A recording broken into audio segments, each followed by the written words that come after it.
மீசான் டைம் நேர்களை நிகழ்ச்சிக்குள் அன்போடு வரவேற்றுக் கொள்கிறோம். இன்றைய பதிவுல மிக முக்கியமான செய்திகள் குறித்து பார்க்கலாம். இஸ்ரேலுடைய தாக்குதல்ல ஈரானுடைய முன்னைய நாள் ஜனாதிபதி மரணமான சம்பவம் பெரும் அதிர்ச்சியை ஏற்படுத்தியிருக்கு.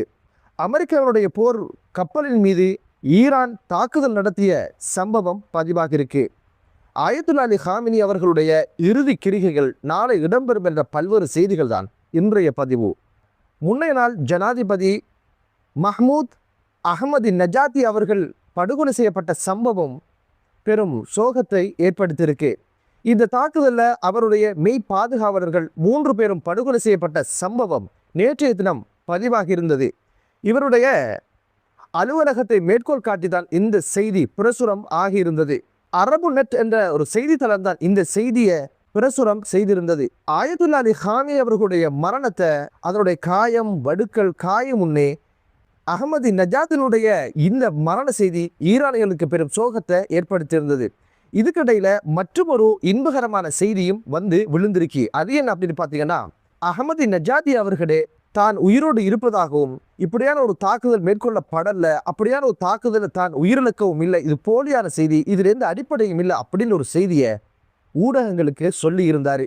இந்த செய்தியை அவரை மறுத்ததோட அவருடைய அலுவலகம் என்ன சொல்லுது அப்படின்னு கேட்டீங்கன்னா, இது அடிப்படையற்ற, இது போலியான வதந்தியான ஒரு செய்தி, இதில் எந்த உண்மையும் இல்லை, அகமது நஜாத்தி அவர்கள் உயிரோடு இருப்பதாகவும் தேக ஆரோக்கியத்தோடு இருப்பதாகவும் அவர்களுடைய செய்தி சொல்லியது.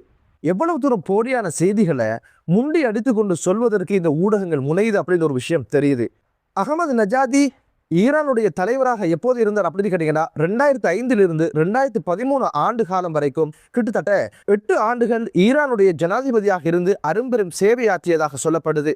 என்னதான் இருந்தாலும் ஊடகங்கள் அதன் தர்மத்தை பணி உண்மைக்குண்மையான செய்திகளை மட்டுமே சொல்ல பழகி கொள்ளப்படும், முந்திக்கொள்ளணும் என்பதில் மாற்று கருத்து கிடையாது. அது உண்மையானதாகவும் யதார்த்தமானதாகவும் உண்மைக்கு உண்மையாகவும் இருக்கணும். மக்களுடைய கொண்டு செல்கின்ற செய்திகள் உறுதிப்படுத்தப்பட்ட செய்திகளாக இருக்கணும் அப்படின்ற விஷயத்துல மீசான் டைம் எப்போதும் தெளிவாகவும் உறுதியாகவும் இருக்குது. அடுத்த செய்தி என்ன அப்படின்னு பார்த்தீங்கன்னா, மர்ஹூம் ஆயத்துல்லா அலி ஹாமினியுடைய இறுதி கிரிகைகள் நாளைய தினம் இடம்பெறும் அப்படின்ற ஒரு விஷயம் சொல்லப்பட்டிருக்குது. இது சம்பந்தமான உத்தியோகபூர்வமான எந்த அறிவிப்புகளையும் இப்போது ஈரான் அரசு வெளியிடல. சனத்திரளோடு மக்கள் அஞ்சலிக்காக, அதே போன்று மக்களுடைய பார்வைக்காக என்ற பல்வேறு விஷயங்கள் நடக்குமா நடக்காதா என்ற கேள்வி எழ ஆரம்பிச்சிருக்குது. காரணம் என்ன அப்படின்னு பார்த்தீங்கன்னா, மக்கள் ஒன்று கூடும் இடங்கள் மிக ஆபத்தாக இருக்குது. அரசு ஒன்று கூடுவதை தவிர்க்க சொல்லியிருக்குது. இந்த சூழலில் தான் ஆயத்துல்லா அலி ஹாமினுடைய இறுதி கிரிகைகள் நடக்கப் போகுது. குடும்ப உறுப்பினர்களோடு குறுகிய அளவிலான எண்ணிக்கையினர் கலந்து கொண்டு அரச மரியாதையோடு அந்த ஒரு இறுதி கிரிகைகள் நடப்பதற்கான வாய்ப்புகள் அதிகம். காரணம், தாக்குதலில் ஓயாமல் இருப்பதனால அந்த விஷயம் எளிமையான முறையில் ரகசியமாக செய்யப்படும் அப்படின்ற ஒரு விஷயம் தான் சொல்லப்படுது. பொறுத்திருந்து பார்க்கலாம். அமெரிக்காவுடைய பிரமாண்டமான போர்க்கப்பல் ஆப்ரஹாம் லிங்கன் மீது ஈரானிய புரட்சிகர காவல்படையினர் மேற்கொண்ட தாக்குதலில் அமெரிக்காவினுடைய 3 இராணுவ வீரர்கள் படுகொலை செய்யப்பட்டதாக ஈரானுடைய ஊடகங்கள் இப்போது செய்தி வெளியிட்டிருக்குது.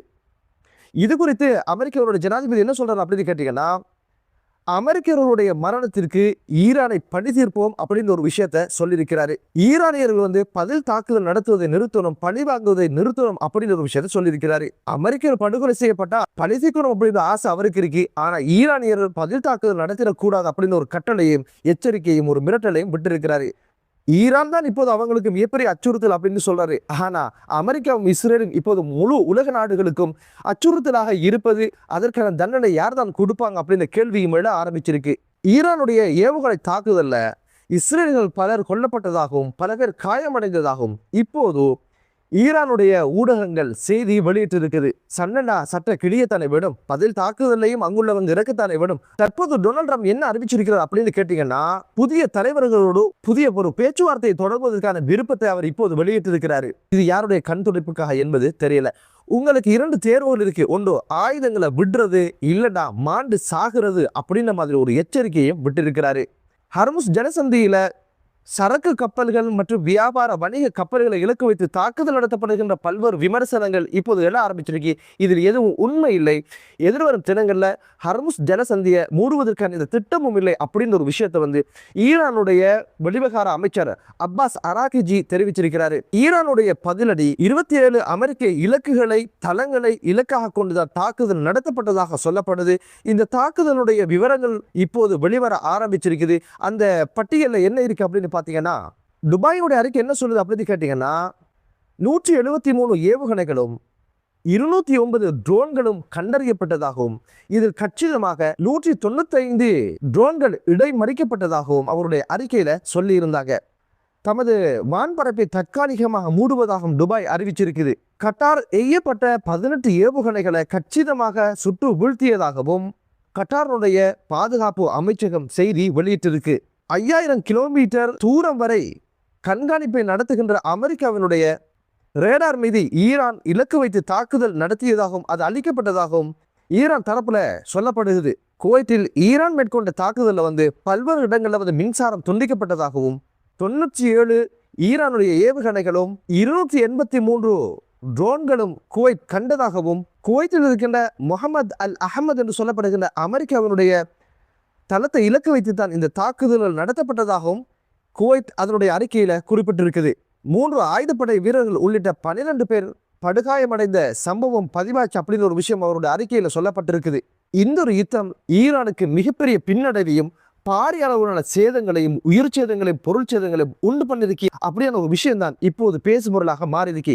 இந்த யுத்தத்துல அமெரிக்காவை இஸ்ரேலோ வென்றதாக கிடையாது. ஒரு அடாவடித்தனம், ஒரு அக்கிரமம், ஒரு அநியாயம் ஒருபோதும் வெற்றி பெறுவதில்லை. என்னதான் இருந்தாலும் இந்த ஒரு யுத்தம் இன்னும் 2 நாட்களில் முடியும் அப்படின்ற ஒரு விஷயத்தை இப்போது இஸ்ரேலுடைய பிரதமர் பெஞ்சமின் நெதன்யாகு அவருடைய பாதுகாப்பு அமைச்சர் இடம்பெற்ற கூட்டத்தில் மக்களுக்கு சொல்லியிருந்தாரு. இன்னும் 2 தினங்கள்ல பூரிம் பண்டிகையை விமர்சையாக நாம் கொண்டாடலாம் அப்படின்ற ஒரு செய்தியை சொல்லியிருக்கிறார். அவ்வளவு தரம் கச்சிதமாக உளவு பார்த்து திட்டமிட்டு இந்த ஒரு விஷயத்தை அமெரிக்காவுடைய துணையோடு செய்து முடிச்சிருக்கிறாங்க. மற்றொரு காணொளியிலே உங்கள் அனைவரையும் சந்திக்கும் வரை விடைபெறுகிறேன். நன்றி.